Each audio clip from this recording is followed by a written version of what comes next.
નમસ્કાર મિત્રો, આજના સમાચારમાં તમારું સ્વાગત છે। દેશ, દુનિયા અને ગુજરાતના તાજા, મોટા અને મહત્વના સમાચાર જાણીએ તે પહેલા ચેનલમાં નવા હોય તો ચેનલને સબસ્ક્રાઇબ અને લાઇક કરી દેજો।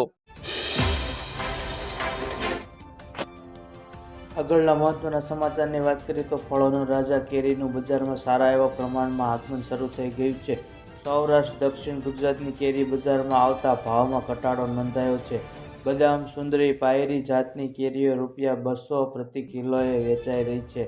હાફૂસ કેરી 350 થી 400 ડઝન, જ્યારે કેસર કેરી ₹1500 થી 1810 કિલોએ વેચાઈ રહી છે। તાલાલા, ઉના અને ગીરની કેસર કેરીની માંગ વધુ જોવા મળી રહી છે। જૂનાગઢ માર્કેટિંગ યાર્ડમાં કેરીના વેપારીઓથી ઉભરાયું છે।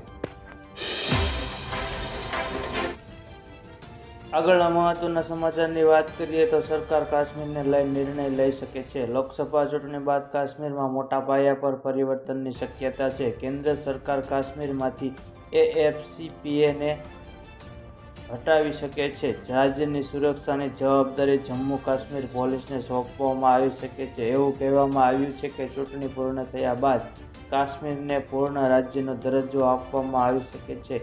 રાજ્યમાં 30 સપ્ટેમ્બર પહેલા વિધાનસભાની ચૂંટણી યોજાઈ શકે છે।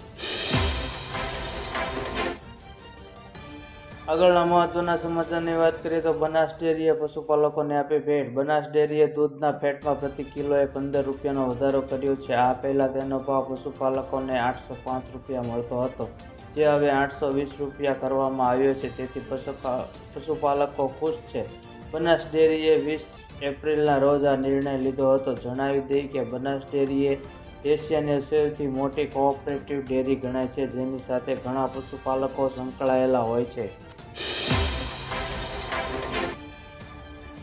આગળના મહત્વના સમાચારની વાત કરીએ તો પરેશ ધાનાણીને લઈ મોટા સમાચાર। ભાજપના પુરુષોત્તમ રૂપાલા સામે રાજકોટમાં કોંગ્રેસ પરેશ ધાનાણી મેદાનમાં ઉતાર્યા છે। ત્યારે આજે પરેશ ધાનાણી વિરુદ્ધ આચારસંહિતા ભંગ સહિતના ફરિયાદ દાખલ કરવા ભાજપે ચૂંટણી પંચને રજૂઆત કરી છે। આ મામલે ભાજપનો એક પત્ર સામે આવ્યો છે।